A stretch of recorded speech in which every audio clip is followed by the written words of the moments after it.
नमस्कार। कार्यक्रम समृद्धिको यात्रामा हार्दिक स्वागत छ। यस कार्यक्रममा हामी समसामयिक आर्थिक विषयवस्तुका साथमा यहाँहरूमाझ उपस्थित हुने गर्छौँ। दर्शकबिन, यतिखेर नेपालीहरूको महान चाड बडा दशैं घर आँगनमा छाइसकेको छ। हर्षोल्लास छ, सबै नेपालीको मनमा खुसी छाएको छ। यो पावन अवसरमा हामी हाम्रा सम्पूर्ण दर्शक, विज्ञापनदाता लगायत सबैलाई हार्दिक मङ्गलमय शुभकामना व्यक्त गर्दछौँ। नेपालीलाई यो दशैंले सुख, शान्ति र समृद्धि प्रदान गरोस् भन्ने कामना छ। आज हामीले कार्यक्रममा यस्ता व्यक्तिलाई लिएर आएका छौँ जो नेपालीको शान हुनुहुन्छ। 32 वर्षको उमेरमा नै विश्वका 14वटा भन्दा बढी 8000 मिटर माथिका हिमालका चुचुराहरू चुमिसक्नुभएका एकजना युवा, उहाँसँग हामीले कुराकानी गर्ने जमर्को गरेका छौँ। उहाँले यो काम गरेर विश्व गिनिज रेकर्डमा पनि आफ्नो नाम दर्ता गराइसक्नु भएको छ। सँगसँगै उहाँका भाइ छाङ दावा शेर्पाले पनि विश्वका 8000 भन्दा बढी उचाइका हिमालहरू 14वटा भन्दा बढीको आरोहण गरिसक्नु भएको छ। यो हिमाल आरोहणमा दाजुभाइको यो कीर्तिमानी अहिलेसम्म कसैले तोड्न सकेको छैन, सायद तोड्न पनि गाह्रो विषय हो। आज हामी यस्ता व्यक्तित्वलाई लिएर यहाँहरूमाझ आएका छौँ। उहाँ हुनुहुन्छ कीर्तिमानी आरोही मिङमा शेर्पा। आउनुहोस्, उहाँले कार्यक्रममा स्वागत गरौँ। सर, स्वागत छ। धन्यवाद। सन्चै हुनुहुन्छ? हजुर, एकदम सन्चै छु। केमा व्यस्त हुनुहुन्छ आजकल? अब आजभोलि चाहिँ हाम्रो नेपालमा यो हिमाल चढ्ने टुरिस्टहरू आइरहेछ, अनि उहाँहरूको व्यवस्थापनमै अलिक व्यस्तै छु। अब त यो त मुख्य सिजन पनि हो हिमाल आरोहणको, होइन? हजुर। कोरोनाले यति लामो समयसम्म चाहिँ थिलथिलो पार्यो नेपालको पर्यटन। अब बिस्तारै सबै व्यक्तिहरू भ्याक्सिनेटेड हुँदै जाँदाखेरि, कोरोनाको चाहिँ यो असर पनि कम हुँदै जाँदाखेरि आगामी दिनमा चाहिँ केही सहज होला कि भन्ने आशा गर्न पनि थालिएको छ। तर विगतमा कोरोनाको असर हुँदाखेरि हिमाली क्षेत्रमा, आरोहण क्षेत्रमा चाहिँ कस्तो असर परेको थियो? अब गएको 1 वर्ष त एकदमै ठप्पै नै भयो, होइन? त्यो बेलामा चाहिँ नि एउटा आरोहण गर्न आउने वातावरण पनि भएन। त्यस कारणले गर्दा अब यो गएको सिजनदेखि चाहिँ एकदमै सुधार आछ। किनभने त्यो बेलामा चाहिँ अब भ्याक्सिनहरू पनि अब आइसकेको, होइन? अब अहिले चाहिँ अब डबल डोज भ्याक्सिनेट भएकोले नेपाल सरकारले पनि अब क्वारेन्टाइनहरू बस्न नपर्ने भन्ने व्यवस्था गरेको हुनाले हिमाल आरोहण क्षेत्रमा चाहिँ पहिलाकै तुलनामा 80% फर्केको हो कि जस्तो फिलिङ भएको छ, होइन? तर यो एकचोटि मानिलिउँ, यो एउटा ट्रेकिङ अनि यो ट्राभल गर्नेहरूको लागि चाहिँ होइन, तर जुन हिमाल आरोहणहरूको लागि मात्रै चाहिँ अलिक धेरै सहज भएको छ। त्यस कारणले गर्दा हामीलाई चाहिँ अलिक व्यस्त बनाएको छ भनौँ न अहिले। हजुर। अब नेपालको सान हिमाल त विश्वले नै सगरमाथाको देश भनेर नेपाललाई चिन्छ, होइन? अधिकांश विदेशीहरूले चाहिँ नि जसले हिमाल आरोहण गर्न आउनुहुन्छ उहाँले नेपालभन्दा पनि सगरमाथा भनेर चाहिँ चिन्ने गरेको पाइन्छ। अहिलेको यो अवस्थामा चाहिँ नि यो पेन्डेमिक स्थितिबाट हामी गुज्रिँदै गर्दाखेरि चाहिँ उहाँहरूले त्यो कुराहरू कतिको मिस गर्नु भएको छ? आरोहण गर्न नपाएको, हिमाल चढ्न नपाएको कुराहरूलाई लिएर के अनुभव गर्नुभएको छ? अब 1 वर्ष हिमाल चढ्न नपाउँदाखेरि मान्छेहरू एकदमै घरभित्रै थुनेको जस्तो फिलिङ भएको छ जो माउन्टेनियरहरूलाई। अर्को कुरा के हो भने अब सगरमाथाको देश भनेर हाम्रो नेपाललाई चिन्ने गर्छ। सगरमाथाको देश भनेर चिन्ने आवश्यक नै हो, किनभने संसारको एउटा चाहिँ नि काहीँ नभएको संसारको सबैभन्दा अग्लो चाहिँ हाम्रो नेपालमै भएको हुनाले हामी एकदम भाग्यमानी जस्तो पनि लाग्छ। किनभने सगरमाथा भनेको हाम्रो लागि चाहिँ मात्रै नभएर विश्वकै एउटा शिर हो। त्यो पहिला चाहिँ मान्छेहरूले थाहा हुँदैन थियो। इन्टरनेटको अलिकति कमी कमजोरी र सञ्चार माध्यमहरू पनि अलिकति पहिला यस्तो थिएन। अब अहिले चाहिँ अब हरेक सोसियल मिडियादेखि लिएर, होइन, अब इन्टरनेटदेखि लिएर यो इन्टरनेटको जमाना भएको हुनाले दुईवटा अम्लाले नै सबै अब संसार हेर्ने भएको हुनाले अहिले जुन सगरमाथाको चाहिँ नि चर्चाहरू संसारभरि फैलिएको छ। त्यस कारणले गर्दा यो सगरमाथाको मात्रै नभएर हामी सबै नेपालीहरूको चर्चा जस्तो सम्झिन्छु र ठानिन्छु र विश्वको सबैभन्दा राम्रो देश हाम्रो नेपालै हो जस्तो लाग्छ मलाई। हजुर, विशेष गरी चाहिँ हिमाल चाहिँ हिमालको छेउछाउमा बस्ने त्यहीँको वातावरण त्यहीँको हावापानीमा हुर्किएको भएर शेर्पा जातिहरू चाहिँ अलिक बढी हिमाल चढ्नुहुने जाने कीर्तिमानहरू पनि उहाँले राखेको पाइन्छ होइन, आरोही पनि उहाँहरू बढी हुनुहुन्छ। वास्तवमा नि किन चाहिँ अरू जातिले चाहिँ यसलाई धेरै आत्मसात गर्न सकेनन् होला, उनीहरू चाहिँ किन चाहिँ अगाडि बढ्न सकेनन् होला यो कामको लागि, तपाईँलाई कस्तो लाग्छ? वास्तवमा पहिला चाहिँ अब अलिकति हिमाली ब्याकमा शेर्पाहरू भएको हुनाले शेर्पाहरूलाई चाहिँ अलिक विदेशीहरूले बढी विश्वास गरेको जस्तो देखिन्छ। तर म समग्रमा सोच्दाखेरि म शेर्पा मात्रै भन्दैन, सबै नेपाली हामीलाई विदेशीले धेरै विश्वास गर्छ होइन। अर्को कुरा के हो भने अब हामी चाहिँ अलिकति हिमालको वरिपरि नै बढी जस्तो घुमघाम र त्यहाँको चाहिँ वातावरणसँग बच्चैदेखि खेलेको हुनाले चाहिँ नि हाम्रो अलिकति अरूको भन्दा अलि अरू जातको भन्दा शेर्पाहरूको अलिकति बढी चाहिँ नि हिम्मत भएको जस्तो अब हिमालहरूमा धेरै चाहिँ अलिक स्ट्रङ भनौँ, बलियो अलिक त्यस्तो देखेको हुनाले अलिकति अगाडि छ जस्तो मलाई लाग्छ। तर पनि बिस्तारै सबैले सिक्दैछ। यो चाहिँ कस्तो हो भने अब हामी नेपालीहरूले पहिला चाहिँ शेर्पाहरू मात्रै गाइड थियो, शेर्पाहरू मात्रै चाहिँ शेर्पाहरूको मात्रै अब अलिकति कम्पनीहरू थियो होइन। अहिले चाहिँ नेपालीहरू सबै हरेक जातको चाहिँ नि शेर्पा मात्रै नभएर सबैको कम्पनीहरू छ। त्यस कारणले गर्दा पहिलाको भन्दा अहिले धेरै राम्रो भएको छ। अब बिस्तारै त्यस्तै हुन्छ जस्तो लाग्छ, पछि राम्रो हुन्छ जस्तो लाग्छ मलाई।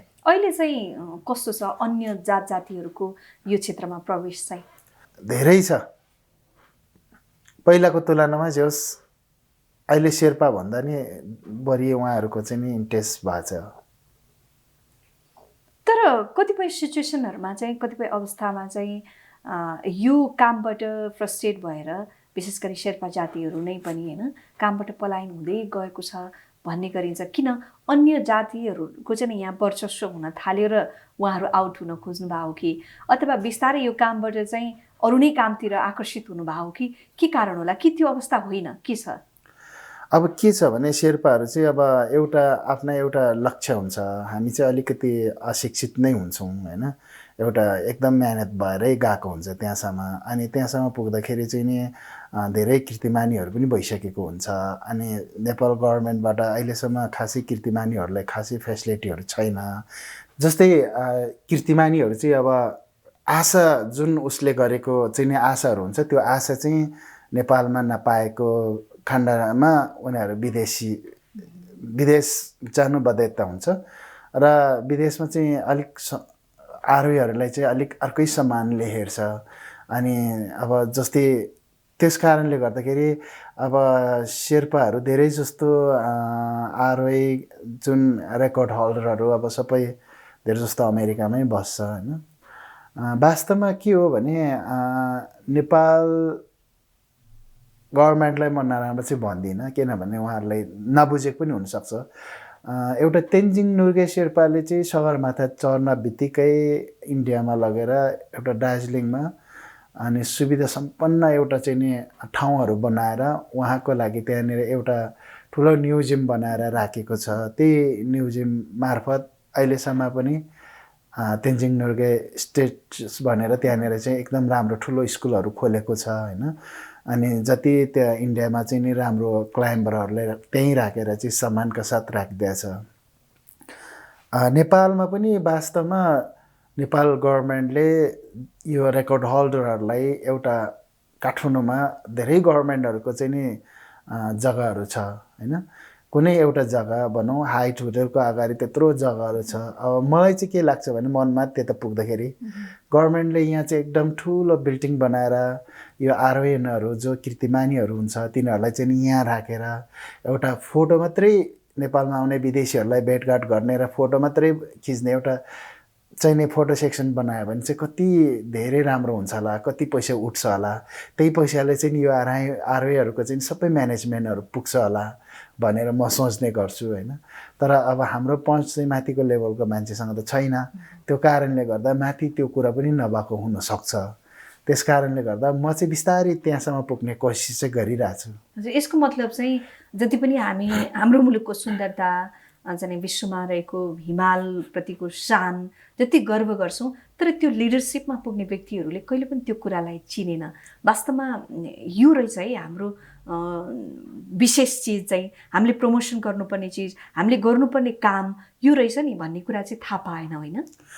एकदमै थाहा पाएन। त्यो चाहिँ अघि नै मैले भने, तर वास्तवमा नेपाल गभर्मेन्टले त्यसै पनि 2-4 अर्ब पैसा लगानी गरेर आफ्ना चाहिँ नि एउटा पर्पोटेमा चाहिँ नि यो म्युजियम लगायत त्यस्तो कीर्तिमानी आरोहीहरूलाई चाहिँ नि त्यहाँ बस्ने ठाउँहरू बनाएर एउटा त्यो अपार्टमेन्टहरू चाहिँ नि व्यवस्था गरेर, अनि नेपालमा 20 लाख टुरिस्ट आउँछ, त्यो 20 लाख टुरिस्ट चाहिँ त्यो म्युजियम चाहिँ नि जसरी पनि जान्छ त्यत्रो मान्छेहरू त्यहाँ राखेको छ भने, अनि प्लस चाहिँ नि एउटा विदेशमा भन्दा नि अझै राम्रो सुविधा सम्पन्न भएर राख्नु पायो भने, मैले त क्यालकुलेटर पनि थिच्ने गर्छु, 20 लाख टुरिस्ट आउँछ, एकजनाको 500 को दरले राख्यो भने कति अरब पैसा उठ्दो रहेछ वर्षमा। अनि त्यो पैसाले त त्यो आरओईहरूको त पुरा चाहिँ नि त्यो एउटा उनीहरूको पुरा सम्पूर्ण हामीले गभर्मेन्टले दिनुपर्ने दिएर पनि बाँकी त्यत्रो पैसा उब्रिँदो रहेछ। त्यो पैसाहरूले त कतिजना अझै अरू फाइदा होला गभर्मेन्टलाई भन्ने जस्तो कहिलेकाहीँ म आफै क्यालकुलेटर पनि थिच्छु कि, तर पनि अब त्यो छैन होला, होइन? अब ठाउँमा भन्ने मान्छे, सोच्दै मान्छे नभएपछि अब त्यो गभर्मेन्टको कमजोरी भन्न मिलेन, भन्ने मान्छे नभएर नगरिदिएको हो कि जस्तो लागिरहेछ। त्यसले गर्दा मलाई चाहिँ एकदम कहिले चाहिँ बनाउँ, कहिले चाहिँ एकदम जग चालिरहेछ। तर वास्तवमा त्यसरी चाहिँ नि हामीले आरओईहरू चाहिँ एउटा प्रडक्ट गरेर राख्न सक्यो भने नेपालको टुरिज्म त हामी त टुरिज्मबाटै नै हो नि। अब अहिले त बुझ्यो नि, कोरोनाले गर्दा बुझ्नु भयो नि, होइन? सबैले टुरिस्ट आएन भने त नेपालमा त कति धेरै बेरोजगारीहरू भइसक्यो, कति धेरैको लगानीहरू डुबिसक्यो। हेर्नुहोस्, सानो रेस्टुरेन्टको पनि 1-1.5 करोड लगानी डुबिसक्यो, ठुल्ठुलो होटेलहरूको ऋणमाथि ऋण थुपारिरहेछ, होइन? एयरक्राफ्टहरूको ऋणमाथि ऋण थुपारिरहेछ, हेलिकप्टरहरूको ऋणमाथि ऋण थुपारिरहेछ। अब अस्ति एउटा खैरे आएको थियो स्विजरल्यान्डबाट मेरो साथी, अनि मलाई चाहिँ मिङमा तिमीहरूको गभर्मेन्टले चाहिँ तिमीलाई कति हेल्प गर्यो भने, अहिलेसम्म 1 रुपियाँ त दिएको छैन, होइन? अनि मैले त हाम्रो गभर्मेन्टले त हामीलाई 1 रुपियाँ पनि दिएको छैन नि, कहाँ कसरी तिमीले के हेल्प पायो भनेको, मलाई त 3 मिलियन युरो दियो, मेरो त कम्पनी त धेरै राम्रो भयो, हामीलाई त अब यो गभर्मेन्टको हेल्पले गर्दा हामी त एकदम ह्याप्पी छु भने क्या। अनि मलाई चाहिँ हामी चाहिँ कस्तो देशमा जन्मेछु। मैले मात्रै अस्ति चैत वैशाखमा, अस्ति स्प्रिङ सिजनमा मेरो कम्पनीले मात्रै 18 करोड राजस्व सङ्कलन गरेर दिएको थियो गभर्मेन्टलाई, होइन? अब ट्याक्स ब्याट गर्दा त 23-24-25 करोडै पुग्छ होला, होइन? अनि हामी चाहिँ कस्तो ठाउँमा जन्मेछु, यति पैसा तिर्यो भने त तल त हामीलाई त 50 करोड उल्टो दिने रहेछ। तिमीहरूको कस्तो छ, के छ, स्टाफ के छ, तिमीहरूको सिचुएसन के छ भनेर। अब कोभिड हो नि त यो त, होइन? तर नेपालमा त खै अब सबै पैसा आयो कि आयो भन्ने मात्रै सुन्छ, कहाँ गयो कसैले पनि थाहा हुँदैन, होइन?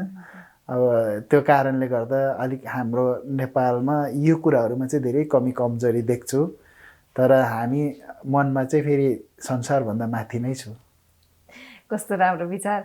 अब यहाँले भन्नुभएको जस्तो सरकारले जुन रूपमा सम्मान प्रदान गर्न सकेन, एउटा आरोहण गरेर विश्व कीर्तिमान राखेका व्यक्तिहरू आज आफ्नो देशको नागरिकता त्यागेर अर्को मुलुकमा गएर बस्न बाध्य छन्। त्यो उनीहरूको रहर होइन, बाध्यता पनि होला, होइन? कसलाई मातृभूमि छोडेर अर्को देशमा गएर बस्न इच्छा होला र, होइन? तर यो एकदमै दुःखको कुरा हो। यहाँहरू जस्ता युवा जो केही गर्नुपर्छ, हामीले नगरे कसले गर्ने भनेर लागि पनि रहनु भएको छ। भविष्यमा यहाँको त्यस्तो सोचाइ त छैन होला नि, होइन? मेरो चाहिँ जुन मैले अब यो विश्वको 8000 भन्दा माथिको 14 हिमाल चढ्दै गर्दा मलाई पनि अब सकेपछि चाहिँ अमेरिकै जाउँ जस्तो लागिरहेको थियो, होइन?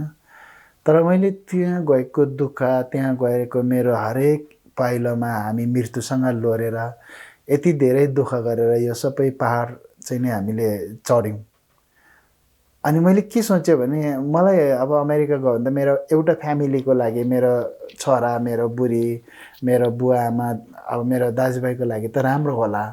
तर मैले समग्रमा मैले दुःख गरेको त, जुन मैले मेहनत गरेको त यतिले मलाई पुग्दैन भन्ने मेरो सोच भयो। बरु म चाहिँ एउटा खोले नै खाएर भए पनि, व्यापारै नभए पनि यहीँ चाहिँ नि बसेर काम गर्छु, यहीँ मैले जानेको कुराहरू यहाँ फेस गर्छु, म यसरी बिजनेसतिर लाग्छु भनेर मैले एउटा कम्पनी दर्ता गरेँ, 7 समिट ट्र्याक्स होइन। अहिलेसम्म लगभग मेरो कम्पनीले 4-5 अर्ब पैसा उठाएर गभर्मेन्टलाई रोयल्टी बापत बुझाइ पनि सकेको छु। म हरेक वर्ष सबभन्दा बढी रोयल्टी सङ्कलन गर्ने कम्पनीमा पनि पर्छ। तर जुन मैले सोचेको थिएँ अब त्यो कुरा चाहिँ मलाई पुरा भयो, किनभने म जस्तो 500-600 युवालाई मैले चाहिँ नि म जस्तै चाहिँ नि अहिले मैले चढ्दा 8000 भन्दा माथिको 14 हिमाल चढ्ने म पहिलो भयो, म पछि मेरो भाइ भयो, त्यसपछि अहिले लगातार 5 जना भइसक्यो। अब छिटै 10-15 जना पुऱ्याउँ भन्ने मेरो इच्छा हो, किनभने हामी चाहिँ युरोपको अन्डरमा चाहिँ नि हामीलाई चाहिँ नि माउन्टेन गाइडहरू बनाउने त्यहाँको अन्डरमा चाहिँ नि हामी छौँ। हाम्रो मेजोरिटी माउन्टेनियरिङ सेक्टरमा अब कम छ हामीसँग नलेज। अब हामीले यस्तै मान्छेहरू धेरै भयो भने पछि गएर एसियाबाट चाहिँ युरोपलाई दिनु सक्ने चाहिँ नै हाम्रो क्षमताहरू हुन्छ कि भन्ने हाम्रो आशा हो। त्यस कारणले गर्दाखेरि अहिले हामी 5 जना छौँ, तर विश्वको 8000 भन्दा माथिको हिमाल 14 हिमाल चढ्ने हामी पहिलो दाजुभाइ भयौँ होइन। हामी किन पहिलो दाजुभाइ, यो त म र मेरो भाइको लागि होइन नि, यो त नेपालको लागि हो नि। यो त एउटा नेपालको शान हो, नेपालको गर्व हो होइन।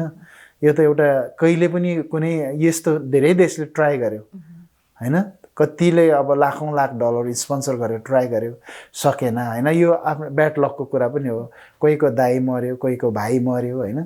अब त्यसरी गर्दै 10वटा 12वटा चढ्दा, तर हामी एकदम भगवान् माथि छ भने जस्तै हामीले एउटा यो नाम चाहिँ पायौँ। यो चाहिँ मलाई गर्व लाग्छ, मेरो लागि होइन देशकै लागि एउटा हो यो नाम, सधैँभरि रहने हो भने जस्तो मलाई त्यो फिल चाहिँ अहिले पनि जहिले पनि त्यसैमै गर्व गर्छु हामी होइन। अर्को कुरा चाहिँ अब हिमाल चढ्नु भनेको चाहिँ खासै मान्छेले सोच्दाखेरि चाहिँ अलिकति सजिलै होला जस्तो लाग्छ होला होइन। तर हामी चाहिँ हरेक पहिलामा मृत्युसँग लडिरहेको हुन्छौँ, त्यसरी चाहिँ नि हामीले मेहनत गरेको हुन्छौँ। त्यही मेहनतलाई चाहिँ मेहनत गरेर यहाँसम्म पुगेको रेकर्ड होल्डरहरू पनि 5-10 जना होला। 5-10 जना मान्छे अहिले अमेरिकामा बस्दै पनि छ होइन। उहाँहरूलाई अब बिचार त्यहाँ गएर व्यापार गरेछ, कुनैले आफ्ना व्यवसाय गरेछ हो, उहाँहरूलाई छ आफ्ना तरिकाले आफ्ना जिउनलाई त उहाँहरू एकदमै ह्याप्पी छ, उहाँहरूले सम्पन्न छ। त्यहाँ अमेरिकाले पासपोर्ट पनि दिएको छ, ग्रिन कार्ड पनि दिएको छ, सबै कुरा दिएको छ। तर उहाँहरूलाई पनि कस्तो चुक त लाग्छ होला नि, म पनि नेपालमा बसेर आफ्नै ठाउँमा बसेर म चाहिँ नि त्यहाँ चाहिँ सन्दरसँग चाहिँ नि म बस्नु पाऊँ, गभर्मेन्टहरूले त्यस्तो खालको हेल्प गर्यो भने कस्तो हुन्थ्यो होला भन्ने हुन्थ्यो होला। मलाई चाहिँ यति इनकेस म चाहिँ गभर्मेन्ट लेभलमा पुग्यो भने मेरो इच्छा भनेको सबै आरोहीहरूले नेपालमै आएर नेपालमै सन्दरसँग चाहिँ नि बस्ने वातावरण चाहिँ होस् र बनाउन सक्छु कि भन्ने मेरो आशा हो। किनभने नेपाल गभर्मेन्टले पैसा दिनु पर्दैन, हामीले मैले भने तपाईँलाई एउटा जग्गा उपलब्ध गरायो भने त्यहाँ म्युजियम बनाएर हरेक अपार्टमेन्टहरू बनाएर तपाईँ अप्पा शेर्पासँग फोटो खिच्ने कि तपाईँ चाहिँ नि कामिरितेसँग फोटो खिच्ने कि तपाईँ चाहिँ नि अथवा ग्रुप सेक्सनमा फोटो खिच्ने कि मान्छेहरू टुरिस्टहरू त्यो भित्र छिरेपछि एउटा स्वर्गै पुगेको जस्तो फिलिङ होस् न। एउटा यस्तो राम्रो मान्छेहरू चाहिँ नेपालमा यस्तो लेजेन्डरी मान्छेहरू रहेछ भने चाहिँ नि मान्छेलाई फिल होस्। त्यो मान्छेले जति खर्च गरेर आए पनि तिनीहरूसँग फोटो खिच्दाखेरि त्यो पैसासँग सहकरै हुने, त्यसले लाखौँ डलर खर्च गरे पनि किन्न नपाउने जस्तो त्यसलाई फिल होस् होइन। त्यस्तो खालको चाहिँ नि एउटा वातावरण चाहिँ होस् भन्न चाहन्छु। तर अहिले यहाँ चाहिँ के छ भने गभर्मेन्टको सानो एउटा जग्गा खाली छ भने कि को व्यापारीले दिइहाल्छ, कि चाहिँ नि कुन चाहिँ नि एउटा माफियाले लगिहाल्ने, कि चाहिँ नि कताबाट के गरेर नचाहिने कुराहरू गरिरहेछ होइन।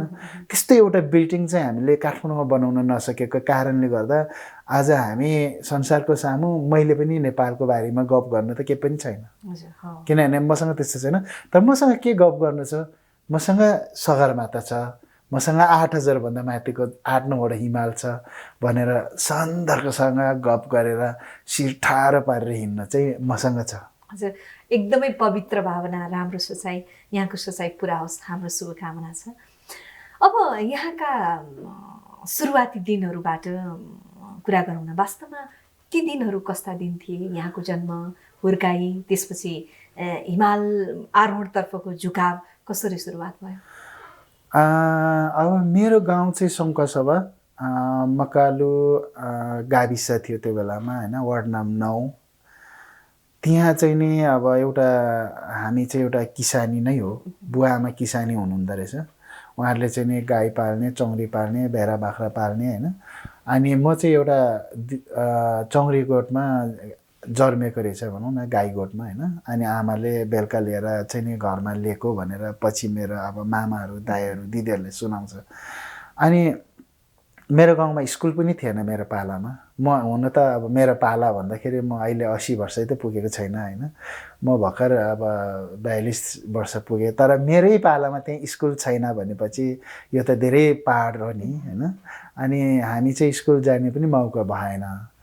अनि बिस्तारै हुर्किँदै अब त्यही पानी पानीहरू, अब त्यसपछि गाई हेर्ने, त्यसपछि बेरा चराउने, अनि चौँरी चराउने। अनि त्यसपछि जब म चाहिँ 8-9 वर्षको हुँदाखेरि चाहिँ हाम्रो गाउँबाट 3 घन्टा जति 2 घन्टा चाहिँ उकालो ओह्रालो चाहिँ 1 घन्टा लाग्थ्यो होइन।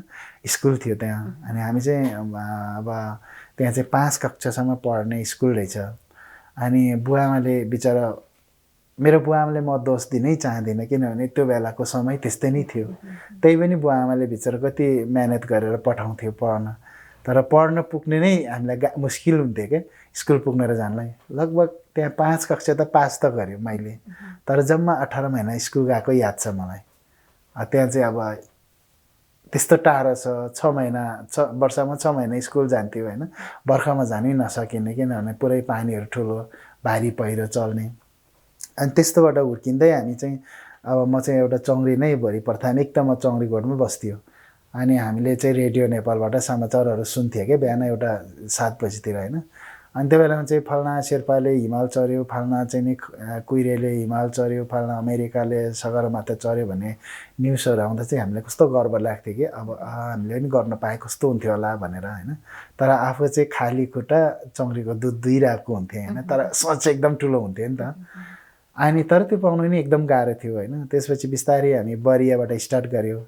4-5 वर्ष त बरियै गऱ्यो होला होइन। त्यसपछि अब काठमाडौँमा आयो। काठमाडौँमा आएपछि कति ठाउँहरू घुम्यो होइन।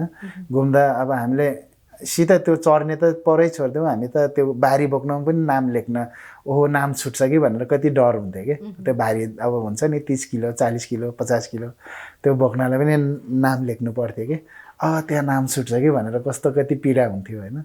अनि त्यसपछि गएर अब त्यस्तैबाट सिक्दै गएर बिस्तारै अनि 6000 मिटरको हिमालहरू चढ्ने मौकाहरू पायो होइन। त्यसपछि 8000 मिटरको हिमाल चाहिँ मैले 2000मा गोर्खा जिल्लाको मानसोली हिमाल 8163 मिटर, अहिले एकदम पपुलर हिमाल हो त्यो, धेरै टुरिस्टहरू त्यहाँ आउँछ होइन। अनि त्यो बेलामा चाहिँ त्यो हिमालको नाम चाहिँ क्लेयर माउन्टेन भन्थ्यो। अलिकति मान्छे एकदम मर्ने, 10 जना गयो भने 4 जना मात्रै फर्किने, 6 जना मर्ने त्यस्तो। त्यो हिमाल चाहिँ मैले 2000मा चाहिँ नि एकदम विदेशीहरूसँग होइन, म मात्रै थियो शेर्पा नेपाली भनेको, एकदम मैले मेहनत गरेर त्यो हिमाल चढ्नु सफल भएँ।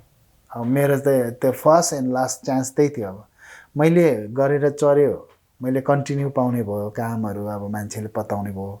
र चढेन भने फेरि म ब्याक हुने भयो क्या, यो एसएलसीमा के ब्याक लागेको जस्तै होइन। अनि त्यसपछि गएर मैले एकदम मेहनत गरेर अब त्यसलाई चाहिँ सिचुएसन थियो मेरो।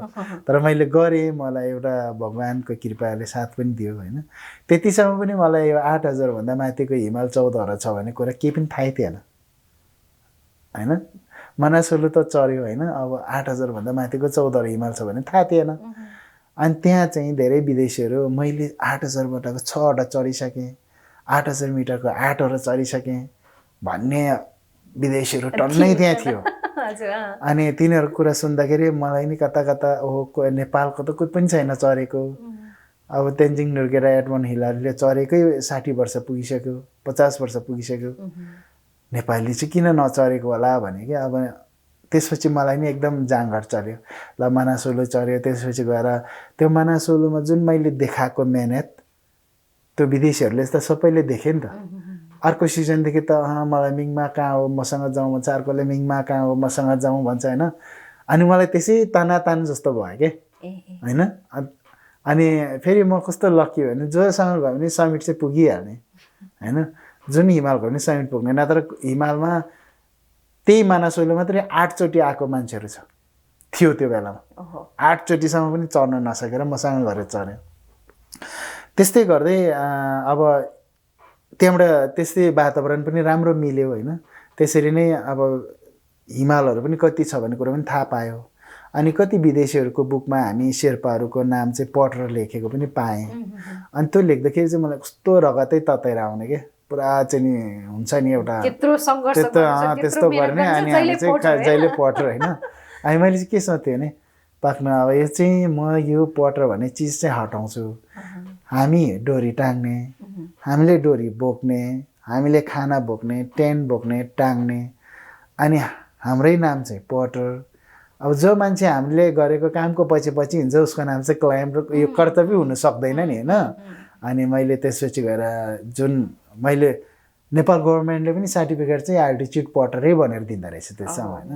मैले यसो सोचेँ अब हामी त एउटा युवा जेनेरेसन हो, हाम्रो यङ जेनेरेसनमा चाहिँ यस्तो सधैँ त अब त्यो पटर भनेपछि त कहीँ भेल्युै भएन नि होइन।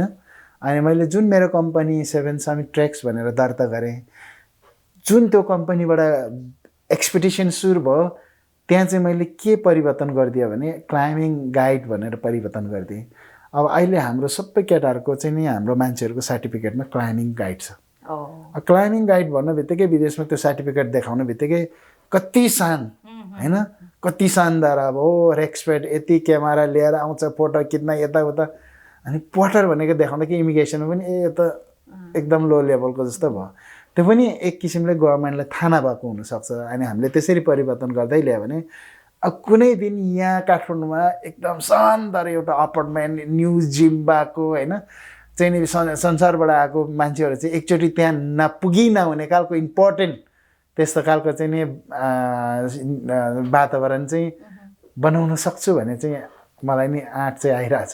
अब एउटा हुन्छ नि यहाँले भरिया गाइड मात्र नभएर सफल आरोही बनिसक्नु भएको छ।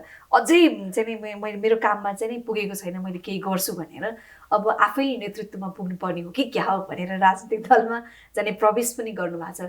यो काममा पक्कै पनि सजिलो त छैन, किनभने यहाँले अघि पनि भन्नुभयो जति व्यक्तिहरू लिडर हुन्छन् अथवा लिडरसिप गर्न पुग्छन् उनीहरूले यो विषय नबुझेको पनि हुनसक्छ अथवा ध्यान नदिएको पनि हुनसक्छ। त्यहाँसम्म पुग्नका लागि कतिको सजिलो छ अथवा कतिको सक्छु भन्ने आँट छ यहाँलाई? अब अहिले चाहिँ मैले भर्खर नेपाली कङ्ग्रेसमा प्रवेश गरेको 1.5-2 वर्ष जति भयो होइन। अनि भर्खरै सङ्खुवासभा जिल्लामा पनि 14औं महाधिवेशन पनि भयो। अनि त्यहाँ चाहिँ सबै मान्छेहरूले के भनेको थियो भने तपाईँ चाहिँ सिधै मनोनितमा आउनुपर्छ, तपाईँलाई मनोनितमा महाधिवेशन प्रतिनिधि भएर आउनुपर्छ भन्ने कुरा भएको थियो। अनि तर त्यहाँ गएर वातावरण बुझ्दाखेरि चाहिँ हाम्रोमा धेरै नेताहरू रहेछ, त्यहाँ जस्तै मनोनित गरेर आउने सम्भावना चाहिँ बहुत कम देखेँ। अनि अल्पसङ्ख्या भन्नुभयो, जनजाति भन्नुभयो होइन, सबैले त्यसरी मलाई चाहिँ अलिक सजिलो तरिकाबाट चाहिँ अब यो केन्द्र प्रतिनिधिमा पठाइदिउँ भन्ने उहाँहरूको सोचाइ थियो। तर मैले चाहिँ के सोचेको थियो भने मलाई सजिलो काम चाहिँ गर्नु मनै लाग्दैन, मलाई अलिक गाह्रै काम चाहिँ गर्नु मन लाग्छ। मलाई चाहिँ खुल्लामा गरिदिनु भने क्या। अब खुल्ला भनेपछि त कसैको चित्त दुखाइ पनि भएन होइन। अनि खुल्लामा चाहिँ मैले जे होस् हामी 10जना खुल्लाबाट आउनुपर्नेमा म चाहिँ 4 नम्बरमा आएछु अनि जितेँ होइन। अब अहिले चाहिँ अब केन्द्र प्रतिनिधि भएर आछु। बिस्तारै मेरो जति योगदान भनेको अघिकै निम्ति हो, जुन नेपाली आरोहीहरूको लागि चाहिँ राज्यबाट धेरै पछाडि राखेको हुनाले यसलाई कसरी अगाडि ल्याउँ भन्ने नै हो। तपाईँले भनेको जस्तै त्यहाँ भन्ने मान्छे पनि भएन अथवा त्यहाँ चाहिँ एउटा यो सम्बन्धी यो विषयमा त्यहाँ कुरा पुर्याउने पनि मान्छे भएन राज्यको तासामा। त्यस कारणले गर्दा म चाहिँ पुर्याउन सक्छु कि भन्ने आँटले आएको छु। कुनै दिन मौका पाएको बेलामा गर्छु भन्ने चाहिँ एकदम ढुक्कसँग बसिरहेको छु। हजुर, यो एकदमै जोखिमपूर्ण काम हिमाल आरोहण। आफू चढ्ने आफ्नो ठाउँमा छ, सँगसँगै अन्य व्यक्तिहरूलाई पनि गाइड गरेर लाने पथ प्रदर्शकको रूपमा काम गर्नु पर्दाखेरि यत्रो समयसम्म यहाँले बिताइसक्नु भएको छ होइन? अझै पनि अब यो क्रम जारी रहन्छ होला। कति समयसम्म चाहिँ नै हिमाल आरोहण गर्छु भन्ने लाग्छ यहाँलाई? म त सक्ने जति, जस्तै म 60 वर्ष पुग्नेसम्म त आरोहणतिर नै ध्यान हुन्छ होला। अझै पनि मैले गर्नुपर्ने कामहरू छ होइन। मैले हिमाल चढ्नुपर्ने बाँकी नै छ। यो पनि त्यही हो, अब जस्तै पढ्दै गएपछि पिएचडीसम्म पढ्नुपर्छ भन्ने हुन्छ होइन। त्यहाँसम्म पुग्नलाई चाहिँ अझै मेरो कदमहरू धेरै बाँकी छ होइन। अब जस्तै यो चाहिँ एउटा माउन्ट विन्सन, यो 7 समिट भन्छ, अनि त्यसपछि गएर +2 भन्छ होइन। 7 समिट +2 भन्छ। यो चाहिँ कसो भने मैले चढेको त 14 हो, यो त सबभन्दा गाह्रो चाहिँ हो होइन। अब 7 भनेको 7 कन्टिनेन्टमा हुन्छ, 7 महादेशको आफ्नो आफ्नो बाँकी छ होइन। त्यसमा एभरेस्ट मात्रै गरेको छु मैले। त्यसपछि नर्थ पोल र साउथ पोल भनेर चाहिँ 0 डिग्री 0 डिग्री, किनभने एउटा हामीले चाहिँ नर्ग र स्वर्ग भनेको जस्तै स्वर्ग चाहिँ माथि छ 0 डिग्री अनि नर्ग चाहिँ तल 0 डिग्री छ। त्यो गर्ने चाहिँ संसारमा अहिलेसम्म एकजना व्यक्ति थियो होइन। उहाँ चाहिँ बित्नु भयो हिमालमै। त्यसलाई चाहिँ हाम्रोबाट चाहिँ पिएचडी जस्तै हो, अब त्यो भनौँ न एकछिनलाई होइन। त्यो चाहिँ ग्रेट सलाम भन्छ होइन। अब मेरो सोचाइमा पनि हामीले त्यो गर्नुपर्छ कि जस्तो लाग्छ, किनभने यो पनि एउटा मौका हो होइन। अब अहिले उमेर पनि छ, त्यस कारणले गर्दा त यो गर्दै गर्दा म गभर्मेन्टलाई पैसा देऊ, यो देऊ भन्दिनँ। कति अब मान्छेले चाहिँ अब गभर्मेन्टले नै सम्झेर दिएको हुन्छ। अब कति अब खैरहरूलाई त्यस्तो गर्छु भने नि त्यो चाहिँ एउटा संसारको एउटा समान चाहिँ एउटा ठाउँ हो होइन। अनि त्यो चाहिँ पुग्नको लागि चाहिँ त्यो पुग्यो भने चाहिँ हामीले चाहिँ ग्रेट सलाम भनेको चाहिँ यो 14 + 7 अनि +2 भन्छ होइन। त्यो चाहिँ एकदम त्यस्तो गरेको मान्छे चाहिँ संसारमा एकजना उहाँ पनि जिउँदो हुनुहुन्न होइन। त्यस कारणले गर्दा अब मैले चाहिँ त्यो पो गरौँ कि अझै नेपालको लागि टुरिज्म सेक्टरमा 25 म मरेर गए पनि भावी पुस्तकहरूलाई देखाउनु पाओस् न मेरो फोटो होइन। यो फाल्ना हो है हाम्रो चाहिँ नि सबै गरेको मान्छे, यो फाल्ना हो है भनेर फोटो मात्रै चाहिँ नि मान्छेले यो पृथ्वी राउन्जेल हेर्नु पाओस् जस्तो चाहिँ मेरो मनमा अहिले त्यो भइरहेछ। यहाँले भन्नुभएको जस्तो त्यो 0 to 0 भन्नु पनि जुन अथवा आरोहणको भाषामा चाहिँ पिएचडी गरेको व्यक्ति चाहिँ कुन देशको हुनुहुन्थ्यो? उहाँ चाहिँ कोरियाको थियो, पाक यङसक भन्ने कोरियाको थियो। तर उहाँ चाहिँ अन्नपूर्ण यहाँ नेपालमै अन्नपूर्ण साउथ वेस्टमा एभलान्चमा परेर बित्नुभयो होइन। अनि उहाँले चाहिँ यो साउथ पोल, नर्थ पोल अनि 7 कन्टिनेन्टको सबैभन्दा अग्लो 7 समिट अनि 14 पिक गर्ने पहिलो व्यक्ति थियो होइन। तर उहाँ चाहिँ लाइफ चाहिँ छैन, बितिसक्नुभयो। अनि उहाँ चाहिँ कोरियाको। अब हामीले गऱ्यो भने चाहिँ, अब मैले गऱ्यो भने चाहिँ, अब म चाहिँ फेरि दाजुभाइ भएर गर्छु। तर यो गर्नका लागि चाहिँ मिनिमम 10 करोड जति पैसा चाहिन्छ फन्ड।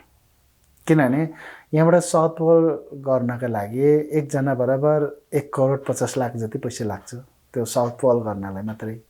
अब हामी त दाजुभाइको प्रोजेक्ट गऱ्यो भने त त्यसमा त धेरै खर्च हुन्छ। खर्चले चाहिँ हामी तल्ल पर्छौँ। तर अब यताउता सापट्टि गरेर भए पनि गऱ्यो भने मेरो देशको लागि चाहिँ यो चाहिँ धेरै राम्रो हुन्छ जस्तो लाग्छ।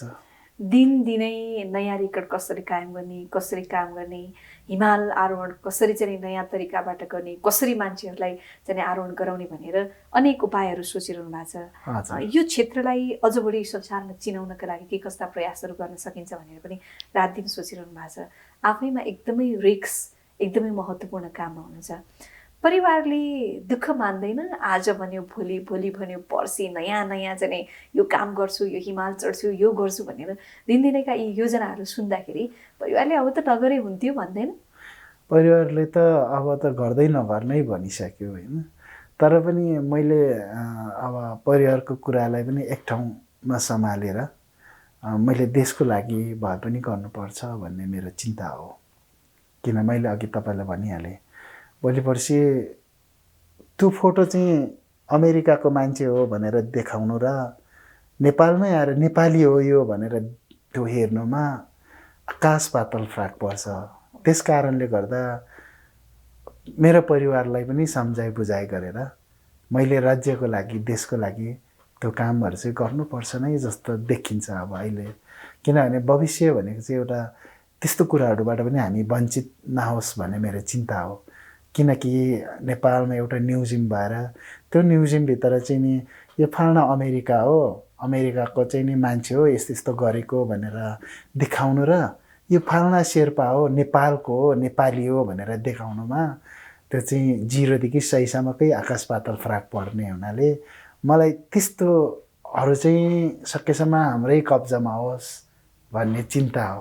हजुर, यहाँले बहराइनका राजकुमारदेखि लिएर अमेरिकन गायक लगायत विश्वका विशिष्ट व्यक्तिहरूलाई चाहिँ आरोहण गराउनु भएको छ हिमालको, होइन? यहाँको अन्डरमा रहेर अथवा यहाँले चाहिँ गाइड गरेर अहिलेसम्म कति जति मानिसहरूले हिमाल आरोहण गरे होला? अब अहिले मान्छेहरूले झट्टै देख्दाखेरि राजकुमार गायिकाहरू मात्रै हो, होइन? तर मैले लगभग मेरो कम्पनी खोलेकोदेखि अहिलेसम्म जुन विदेशीहरू 2000 जनाभन्दा बढीले विभिन्न 8000 मिटरदेखि 6000 मिटरदेखि सगरमाथा लगायत चढिसकेको छ। अझै कन्टिन्यू मेरो त पेसा यही हो, होइन? मैले चाहिँ अझै कन्टिन्यू जुन मान्छेहरू चाहिँ नेपालमा एउटा टुरिज्म व्यवसायमा अलिकति सफल व्यवसाय नै हुन्छु र इमान्दार बन्छु भन्ने नै हो। तर कुनै बेला चाहिँ अब के हुन्छ भने हामीले सोचेको जस्तो त कसैको पनि पुग्दैन। त्यस कारणले गर्दा बहराइनको राजकुमारहरू ल्याउने भनेको मैले एकदमै कोभिड संसारभरि कोभिड भएको बेलामा नेपालको एउटा न्युज संसारभरि जाओस् भनेर गएको अक्टोबर सिजनमा उहाँहरूलाई लोबुचे, मनासोलु त्यस्तो म आफै गएर आफै चढेर सँगै, होइन, उहाँहरूको चाहिँ नि एउटा विश्वव्यापी प्रचार गरेको थियो। त्यही प्रचारको बावजुद हाम्रो मान्छेहरू कति मान्छेले चाहिँ नि यो गर्नुहुन्न, यो गर्नु दिनुहुन्न भन्ने कुराहरू पनि भएको थियो। तर अस्तिको स्प्रिङमा त्यो जुन मान्छेहरू आएर प्रचार भयो नि, त्यसको असर त अस्तिको स्प्रिङमा, त्यसको फाइदा के हो भनेको अस्तिको स्प्रिङमा पाएँ नि। अस्तिको स्प्रिङमा एभरेजमा आँटी नआँटी मान्छेहरू आएको थियो। तर कारण एक मात्रै थियो कि राजकुमार पनि आएर हिमाल चढ्दै रहेछ, साँच्चीकै नेपाल अझै हामी जानै पर्ने रहेछ, सेपै रहेछ भनेर अस्तिको स्प्रिङमा यहाँ हिमाल चढ्ने मान्छे आँटी नआँटी बजारमा घुमिरहेको थियो। त्यस्तै अब अहिले अक्टोबरमा त्यस्तै भयो। एउटा त्यस्तो मौकामा हामीले त्यो मान्छेहरूलाई नेपाल ल्याएर त्यस्तो मौकामा चाहिँ हामीले त्यो मान्छेहरूलाई चाहिँ नि हिमाल चढाउनु पाएँ। त्यो पनि रोयल फ्यामिली जस्तो मान्छेहरू, होइन? एउटा संसारले चाहिँ नि एकदम वाच गरिरहेको। अर्को कुरा मिडल इस्टको मान्छे भनेको चाहिँ अब उनीहरू मिडल इस्ट भनेको चाहिँ एउटा अरब कन्ट्रीको, होइन? उनीहरू चाहिँ यसरी आएर चढ्नु भनेको हाम्रो लागि चाहिँ धेरै फाइदा पनि छ नेपालको लागि। अब केही कोरोनाहरूको सुधार र राम्रो भइदियो भने मिडल इस्टको मान्छेहरू धेरै आउँछ यहाँ। किनभने यहाँ नेपालमा उहाँहरूसँग पैसा छ नि, उहाँहरूसँग धेरै पैसा छ। अरू विदेशीसँग भन्दा मिडल इस्टको मान्छेसँग धेरै पैसा छ। संसारमा सबैभन्दा महँगो कम्पनीहरू मिडल इस्टले नै थेकिरहेको देख्छु कि, चाहे गाडी होस्, चाहे हातमा लाउने गडी होस्, चाहे जुनसुकै ब्रान्डको सामानहरू होस्, होइन? त्यो मिडल इस्टको मान्छेहरू चाहिँ नेपालमा ल्याउनु सक्यो भने अब अहिले बनाउने 7 तारे होटेलहरू, यो बाको 5 तारे होटेलहरू, होइन, पैसा तिर्नुमा उनीहरूलाई समस्या छैन नि। त्यस कारणले गर्दाखेरि त्यस्तो मान्छेहरू पनि धेरै नेपालमा ल्याउनु सक्यो भने टुरिज्म सेक्टरमा धेरै फाइदा हुन्छ जस्तो मलाई लाग्छ। र सबै मान्छेले यत्रो लगानी गरेर होटेलहरू निर्माण गरेको छ, तिनीहरू चाँडै चाहिँ नि पैसाहरू फिर्ता हुन्छ जस्तो लाग्छ। हजुर, यत्रो लामो समय चाहिँ हिमालसँग बिताउनु भएको छ आरोहणमा, होइन?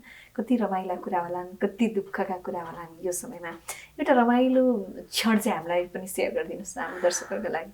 अब हिमाल चाहिँ कस्तो हुन्छ भने सुरुमा जाँदा चाहिँ डर पनि लाग्ने, अलि मन दुःख पनि लाग्ने। अब यस्तो धेरै हुरी बतास आउँछ, होइन? यस्तो धेरै हुरी बतास, हिउँ पर्छ, चिसो हुन्छ, हात खुट्टा जिउ सबै कक्रेको हुन्छ। पानी पनि तताएर खान नसक्ने अवस्था हुन्छ, कोही बेला आफ्नो खाना पनि मुखमा हाल्न नसक्ने अवस्था हुन्छ। यस्तो दुःख, किन मलाई यस्तो दुःख भन्ने सम्झिन्छ होइन। तर जब कि त्यो हिमालको ठ्याक्कै टुप्पामा पुगेपछि त्यो दुःखहरू सबै बिर्सिएर जान्छ कि ल म त एकदम त्यो चाहिँ संसारको सबैभन्दा अब अग्लो ठाउँमा पुगेको, अथवा म चाहिँ यो हिमालको टुप्पामा पुगेँ, मेरो चाहिँ नि जस्तै एउटा अन्तिममा पेनाल्टीमा चाहिँ नि फुटबलमा गोल हालेर पेनाल्टीमा गेम जितेको जस्तै फिलिङ हुन्छ। अस्तिसम्म राम्रो खेलोस् नराम्रो खेलोस् होइन, सबै बिर्सेर त्यही क्षण चाहिँ एकदम खुसी हुन्छ। जब त्यो टुप्पामा पुगिसकेपछि त्यो पहिलाको दुःख सबै बिर्सेर हामी ओर्लिन्छौँ होइन। ओर्लिसकेपछि फेरि पनि 1 महिनापछि कुन हिमाल जाउँ हुन्छ त्यो होइन।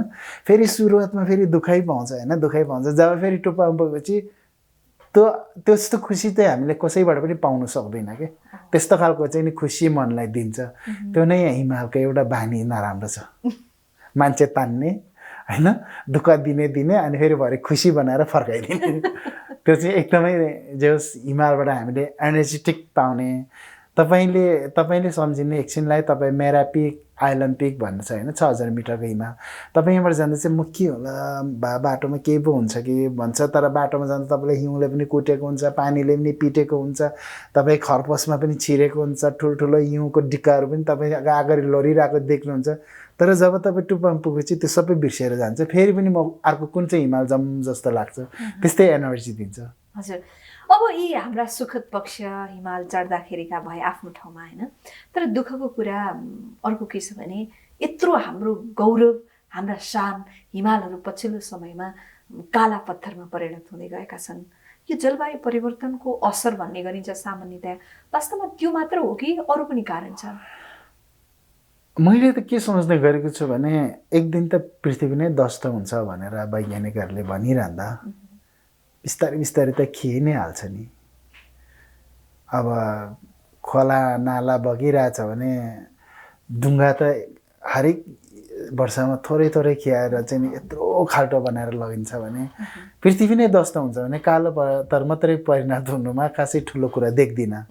जलवायु परिवर्तनले पनि हो, अब यो असर पनि पर्यो होइन। अब धेरै कुराहरूबाट चाहिँ नि हिमालहरूलाई अलिकति टाइममा यो एउटा के हुँदो रहेछ भने अलिकति अस्वास्थ्य जस्तो भयो मान्छेको जीव हो भने संसार नै अलिकति अस्वास्थ्य जस्तो भयो। किनभने पहिला चाहिँ अलिक नेचर बढी हाबी थियो, अब अहिले चाहिँ बढी जस्तो चाहिँ नि अब यो प्रदूषणहरूको हाबी भयो होइन, अलिक अस्वस्थ जस्तो देखिन्छ।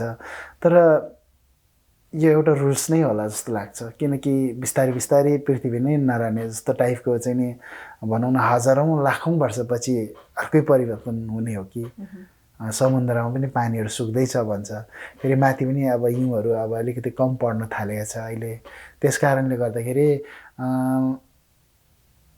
हाम्रो पालासँग चाहिँ होइन, 2-3 लाख वर्ष पछाडि कुरा हुनसक्छ, नरहने पनि सक्छ। तर अब अलिअलि भनेको त तपाईँ हामी नै जन्मेर अब हामी नै यत्रो भइसक्यो, अब हामी पनि त एक दिन त जाने नै हो नि।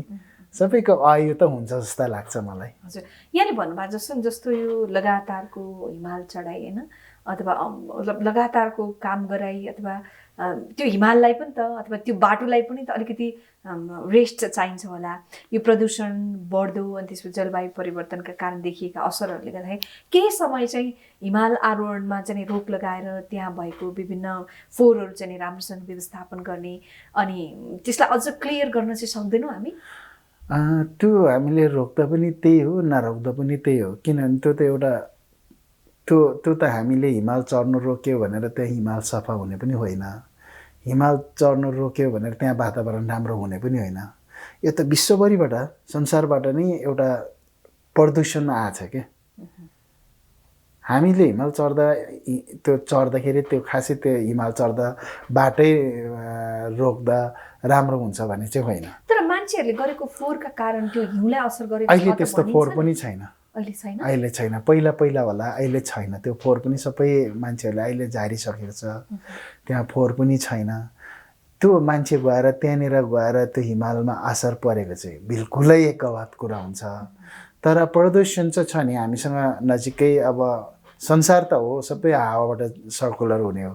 संसारमा धेरै अब कम्पनीहरू छ, फ्याक्ट्रीहरू छ, प्लास्टिकहरू, सबै कुराहरू, प्रदूषणहरू एकदम नेपाल मान्छे गएर होइन, यो संसारमै प्रदूषण बढेको छ नि पृथ्वीमै।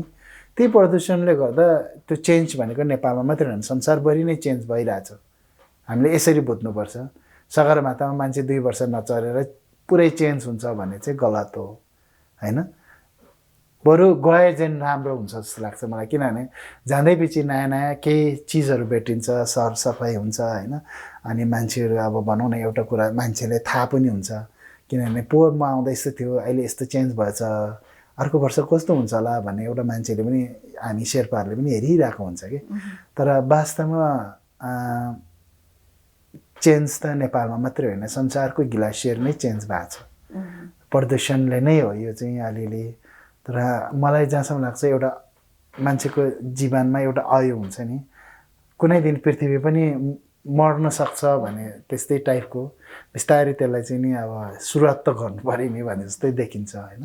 अब हामी पनि जन्मेपछि एक दिन मर्ने नै हो, हाम्रो पनि लाइफ नै हो, त्यस्तै पृथ्वीको पनि एउटा लाइफ चाहिँ हुन्छ कि जस्तो लाग्छ। र अहिले नै तुरुन्तै जब यो भयो, मान्छे गयो त्यहाँ, यस्तो भयो उस्तो भयो यो भयो भने चाहिँ त्यो चाहिँ गलत हो, त्यो चाहिँ होइन।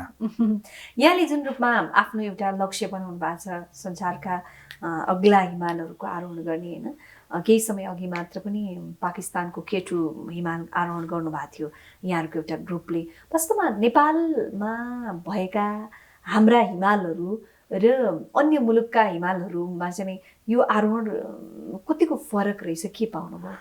एउटै सिजन वेस्ट हुन्छ नेपालमा। अहिले हामी अक्टोबर सिजन चलाइरहेछौँ, तर पाकिस्तान चाहिँ हामीभन्दा अलिकति वेस्ट भएको हुनाले त्यहाँ चाहिँ के छ भने सिजन चाहिँ अलिकति त्यो चेन्ज हुन्छ त्यहाँ। यहाँ चाहिँ मनसुन अलिक छिटो आउँछ होइन यहाँ चाहिँ, अनि त्यहाँ चाहिँ अलिक ढिलो आउँछ। त्यहाँ चाहिँ समर, यहाँ चाहिँ हामी समरमा हिमाल चढ्नु सक्दैन, किनभने मनसुन अलरेडी आएर यहाँ चाहिँ पुरै पक्ला पुग्लो भइरहेको हुन्छ भने त्यहाँ चाहिँ ठिक्क फेरि यहाँको मनसुन चाहिँ त्यहाँ सारिसकेको हुन्छ, अनि त्यहाँ चाहिँ हामीले फेरि समरमा एकदम चढ्न सजिलो हुन्छ होइन। र अस्ति हाम्रो टिमहरूले चढेको चाहिँ विन्टरमा K2 एक्सपेडिसन हो। अहिलेसम्म संसारको 8000 भन्दा माथिको 14 हिमाल, सबै हिमाल चाहिँ विन्टरमा चढिसकेको थियो, यस्तो जाडोको समयमा पनि। तर K2 चाहिँ हजारौँ टाइम्स चाहिँ त्यहाँ ट्राई गर्दाखेरि पनि कसैले पनि चढ्न सकेको थिएन विन्टरमा। हजारौँ नभनौँ 100औँ टाइम चाहिँ मान्छेले ट्राई गरिसकेको थियो, तर पनि कहिले चढ्न सकेन। अनि मलाई चाहिँ जहाँसम्म लाग्छ अब भगवान्ले एउटा नेपालीहरू पनि यस्तो क्लाइम्बरहरू छ है, यो चाहिँ नेपालीको भागमा राखिदिनुपर्छ है भनेर हाम्रो भागमा परेको हो कि जस्तो लाग्छ। अब त्यो एउटा हिस्ट्री राम्रो भन्यो कि K2 फर्स्ट विन्टर समिटर चाहिँ K2 रेन्जर नेपालीहरूको फोटो देखाउन पाएँ हामीले। अघि मैले भनेको जस्तै K2को चाहिँ नि फर्स्ट विन्टर गर्नेहरू को त भन्दा यो 10 जना नेपालीहरू हो भनेर देखाउन पाउँदाखेरि हामी कतिको गर्व हुन्छ होला। हामी मरेर गए पनि हाम्रो चाहिँ नि पालाते छानाते हाम्रो चाहिँ 10औँ पुस्तापछिको मान्छेले पनि त्यो फोटो हेर्न पाउँदा कस्तो हुन्छ होला होइन। पृथ्वीनारायण शाहको फोटो देखाएको जस्तै होइन, त्यो बेलामा मान्छेले त्यत्तिकै महत्त्व दिएर त्यो फोटोहरू हेर्दाखेरि त्यस्तो चाहिँ हाम्रो लागि गर्वको कुरा हो। हामीले एकदम राम्रो मौका पनि पायो त्यो K2 चाहिँ विन्टर गर्ने नेपालीहरूको लागि चाहिँ सम्मान थियो त्यो। हजुर, यो महत्त्वपूर्ण समय दिनुभयो, स्टुडियोसम्म आएर यति धेरै कुराहरू हामीलाई सेयर गरिदिनु भयो। यो समय र सम्वादको लागि धेरै धेरै धन्यवाद छ। तपाईँलाई पनि धेरै धेरै धन्यवाद। तपाईँको मार्फत सबै दर्शकहरूलाई ह्याप्पी विजय दशमी भन्न चाहन्छु। र मैले मेरो मनको कुराहरू तपाईँको टेलिभिजनबाट दर्शकहरूलाई सुनाउनु पाउँदा मलाई चाहिँ एकदम खुसी लाग्यो। सबै दर्शकहरूलाई पनि तपाईँहरूले नि कुनै कुराहरू गल्ती भयो भने राम्रोसँग बुझिदिनुहुन्छ होला भन्ने आशा राख्दै यहाँलाई पनि धेरै धेरै धन्यवाद। यसका साथै आजका लागि कार्यक्रमको निर्धारित समय पनि सकिएको छ। म लगायत मेरो सम्पूर्ण युनिटलाई आगे दिनुहोस्। नमस्कार।